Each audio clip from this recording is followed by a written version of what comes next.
السلام علیکم دوستوں اینڈ ویلکم ٹو ہسٹوریا۔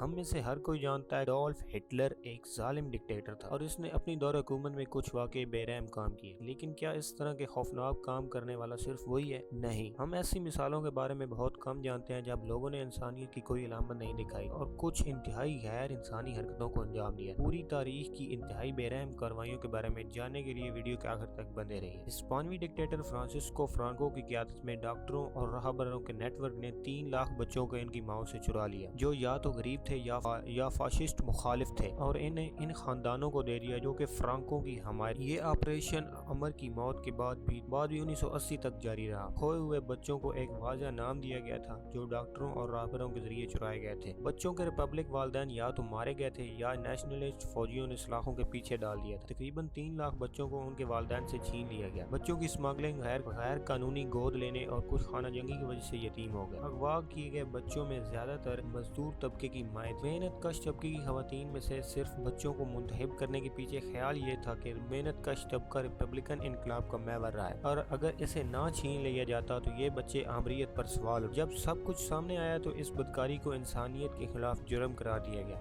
بچوں کے نام بھی تبدیل کر دیے گئے تاکہ قصورواروں سے متاثرین کو معاوضہ ادا کرنے کے لیے نہ کہا جا سکے اور اپنی کھوئی ہوئی شناخت کو ظاہر نہ کر سکے۔ دی ہینڈ ریڈ فلاورز مہم وہ مہم تھی جس میں چین کی کمیونسٹ پارٹی نے 1956 میں اپنے شہریوں کو کمیونسٹ حکومت کے بارے میں کھل کر اپنے خیالات کا اظہار کرنے کی ترغیب دی، اور بعد میں ان لوگوں کے خلاف کریک ڈاؤن ہوا جنہوں نے اصل میں حکومت پر تنقید کی، جس میں ہزاروں لوگوں کو قید کر لیا گیا یا انہیں پھانسی دے دی گئی۔ یہ مہم فروری 1956 میں سوویت یونین کی طرف سے اٹھائے گئے اسی طرح کے اقدامات سے متاثر ہوئی۔ مہم کا آغاز ماؤ کے مشہور نعرے 100 پھول کھلنے دو، 100 مکاتب فکر کا مقابلہ کریں سے ہوا۔ تحریک بتدریج پروان چڑھی اور 1957 کے موسم بہار میں اپنے عروج پر، جب دانشوروں اور باشعور لوگوں نے عوام میں کھل کر حکومت پر تنقید شروع کر۔ حکومت کی مخصوص خامیوں کے خلاف پوسٹروں کے ساتھ تنقیدوں میں تیزی سے اضافہ ہوا اور طلباء اور اساتذہ حکمران جماعت کے ارکان پر تنقید کرنا شروع کر دیا۔ ماؤ نے دیکھا تنقید بہت دور جاتی جا رہی ہے اور جولائی 1957 تک اسے مکمل طور پر ختم کر دیا گیا۔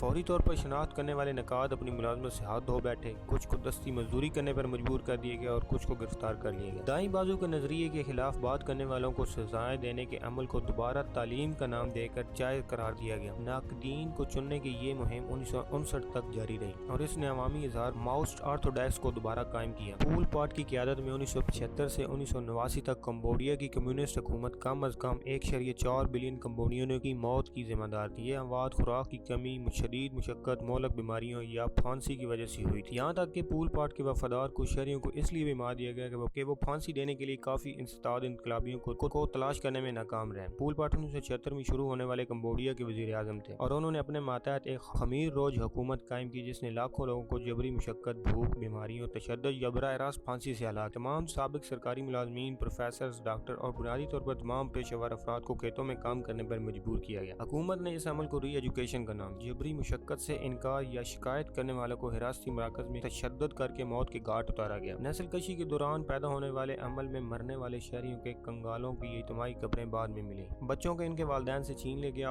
اور انہیں زبردستی فوج میں بھرتی کیا گیا۔ جنسی تعلقات، الفاظ، لباس وغیرہ کے موضوعات پر بھی سخت قوانین وضع کیا گیا۔ جنوری 1989 میں جب ویتنامیوں نے حملہ کیا تو پول پاٹ کا تختہ الٹ دیا، لیکن وہ تھائی لینڈ کے اڈوں پر بھاگ گیا اور 1998 میں قدرتی طور پر مر گیا۔ ولادی اپیلر ولاچیا کا شہزادہ تھا جس نے اپنے ہزاروں دشمنوں کو، جن میں خواتین اور بچے بھی شامل تھے، ان کی ملاشی یا اندام نہانی کے ذریعے لکڑی یا دھات کا کھمبا داخل کیا اور پھر اس چیز کو کندھے، گردن یا منہ سے زبردستی باہر نکالا۔ یہ بھی کہا جاتا ہے کہ اس نے اپنے ناشتے کا لطف تازہ دم کیے ہوئے لوگوں کی چیخ و پکار کے درمیان اٹھایا۔ ڈریکولا کا نام بھی اسی رہنما سے متاثر ہے۔ ولاد تھرڈ 1448 کے درمیان اپنی موت تک 3 بار ولاچیا کا حکمران بنا اور اس کے سزا کے طریقوں نے یورپ میں مقبولیت حاصل کی۔ وہ اتنا بے رحم تھا کہ اس نے 1462 میں اس کے تعاقب کرنے والی عثمانی فوج کو روکنے کے لیے متاثرین سے بھرا ہوا میدان چھوڑ دیا۔ اسے کچھ عرصے کے لیے عثمانیوں نے پکڑا، قید کیا اور تشدد کا نشانہ بنایا، جہاں اس نے پہلی بار کسی کو پھانسی سے مرتے ہوئے دیکھا۔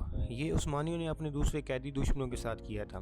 عثمانیوں سے پھانسی کے عمل کو سیکھنے کے بعد ولاد نے تشدد اور قتل کے اس بے رحمانہ فعل کا انجام دیا جب اس نے اپنی سلطنت میں خود کو دوبارہ بادشاہ کے طور پر قائم کیا۔ اس نے ان دشمنوں کو جو کہ قید میں تھے اور ان لوگوں کو جو کہ اس کے علاقے کے اندر تھے جنہیں سزا دی جانی تھی پر یہ طریقہ آزمایا۔ بعض اوقات کسی شخص کو مرنے کے لیے کئی گھنٹے اور کئی دن لگ جاتے اور اس سارے عرصے کے لیے اس شخص کو ناقابل تصور تکلیف برداشت کرنی پڑتی۔ ولاد کے ذریعے ہزاروں افراد کو پیمن لگا کر ہلاک کیا، جس میں سے 2 لاکھ لاشیں ٹارگوس شہر کے باہر دکھائی دی گئی۔ شاکا زولو نے 1827 میں اپنی ماں کی موت کے بعد تمام حاملہ خواتین کو ان کے شوہروں کے ساتھ قتل کیا۔ اس نے ان تمام لوگوں کو پھانسی دینے کا حکم دیا جو قیاس کے مطابق ناکافی طور پر غمزدہ تھے، یعنی کہ جو لوگ اس کی ماں کے مرنے پر غمزدہ نہیں تھے انہیں پھانسی دے دی گئی۔ اس کے علاوہ گائے کو ذبح کیا جاتا تاکہ ان کے بچڑوں کو معلوم ہو جائے ماں کے کھونے سے کیا محسوس ہوتا ہے۔ شاکا جنوبی افریقہ کی زولو سلطنت کا بانی تھا۔